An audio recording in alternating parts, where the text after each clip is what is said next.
Well, good morning, everyone. This is Brother Mike Robinson with BNC Ministries, Easley, South Carolina. This is Thursday morning, December the 19th, 9 a.m. Glad to see everyone this morning. Hope everyone is doing well.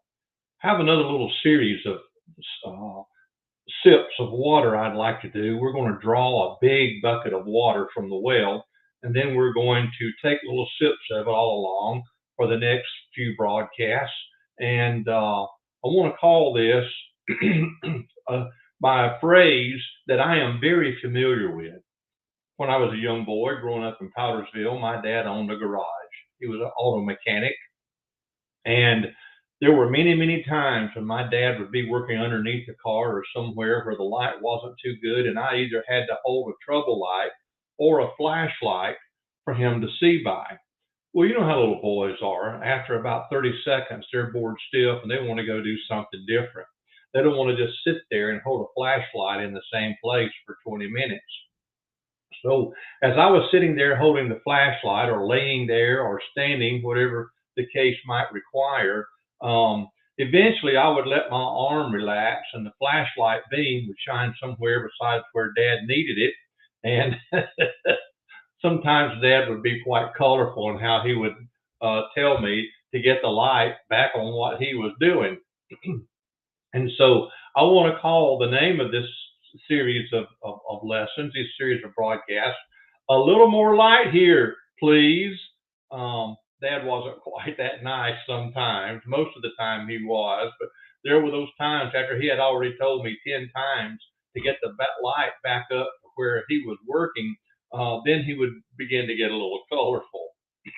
But I want to talk to you about a little more light here, please. And we're going to take our messages from this big well of water, huge well of water in the Bible that we call the Sermon on the Mount. It begins in Matthew chapter number 5.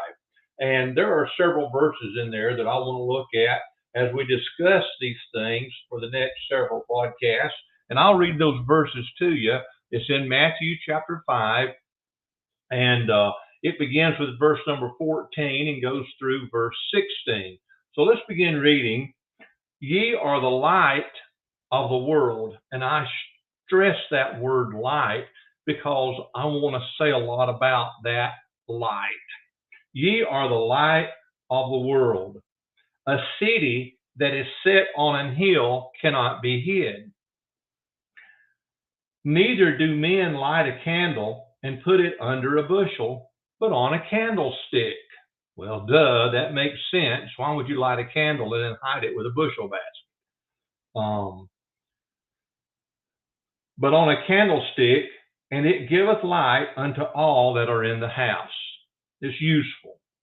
Let your light so shine before men. In other words, just like this candle on this candlestick, it's held up high and is shining in this house so that everyone in the house can enjoy the light and take the benefit of having the light. He says, let your light so shine. In other words, that word so means in like manner or the same way as. So let your light so shine before men that they, the men, may see your good works.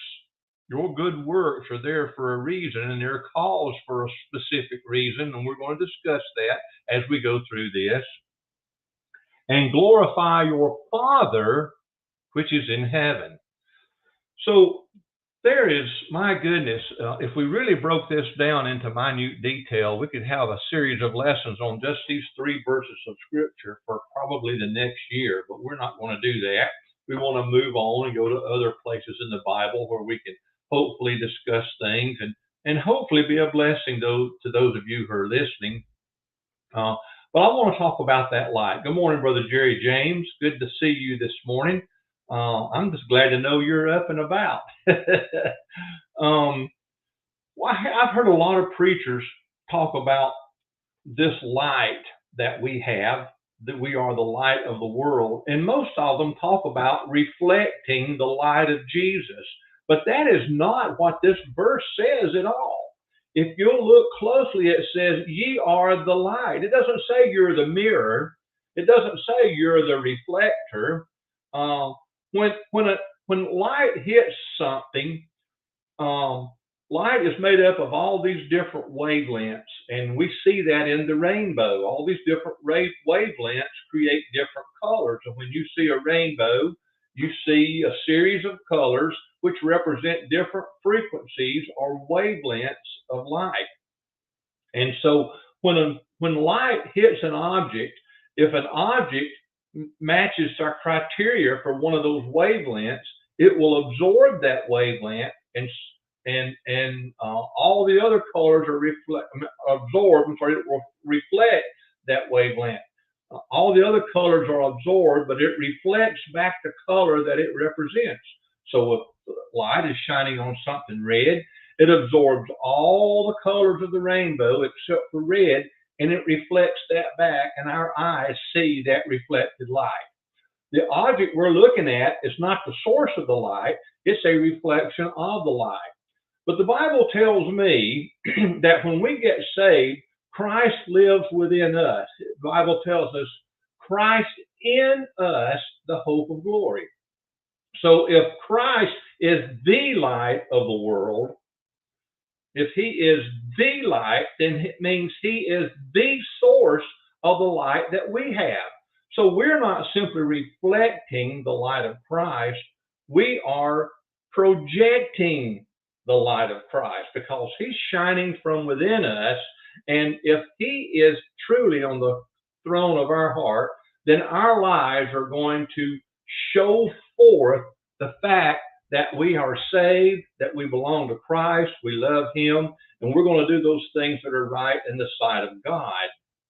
And so we're not a reflector of the light, we are a projector of the light. The candle is the source of the light. So it gives out the light. If it's on a candlestick, it gives out the light. It projects the light out to all the room so everyone can enjoy it. That's what Christ is talking about here, letting him shed forth through our lives, project his light through us so that others may see and enjoy the effects of the light. So we're not a reflector of the light, we're a projector of the light. Christ is living in us, he's the light. We project that light out, other people see that light, and then they enjoy the benefits of the light. Are people enjoying the benefits of our light? Are we projecting the kind of light that the whole house can enjoy, as the Bible calls it? Are we projecting the kind of light that people can see Christ living in us and through us, or do people just simply see us? And there are several ways we can make sure that we are that proper projection of that light out into the world so others may see our good works and glorify our Father which is in heaven. Ask yourself that question today. Am I projecting the light of Christ in my life? And again, in coming broadcast, we will discuss different ways we can make sure we are projecting the light the right way. And we'll have appropriate titles for each one of those. But I just wanted to leave you with that this morning, and ask you, am I projecting the light of Christ, or am I living my own life and people are seeing my own light? I pray sincerely that God will keep you safe today. I pray sincerely that you are able to accomplish the many tasks that maybe are assigned to you this day. I pray sincerely that you're in good health, and if not, that God will look upon you and by his grace and mercy make you well. If not, that by his goodwill you'll feel his perfect peace in your heart and soul to know that God is at work in your life and he's going to do what's best. We may not like what he does, but he'll do what's best, and we'll rejoice in it. We really will. We will rejoice in the fact that God has done in our lives what he knows is best for our life. I pray that everyone has a Merry Christmas and a Happy New Year. Pray that you have a great day today. That's my prayer for all of you. And thank you all for watching today. And I pray that God will bless your life today in a mighty way. Think about this sip of water. Thank you, and God bless.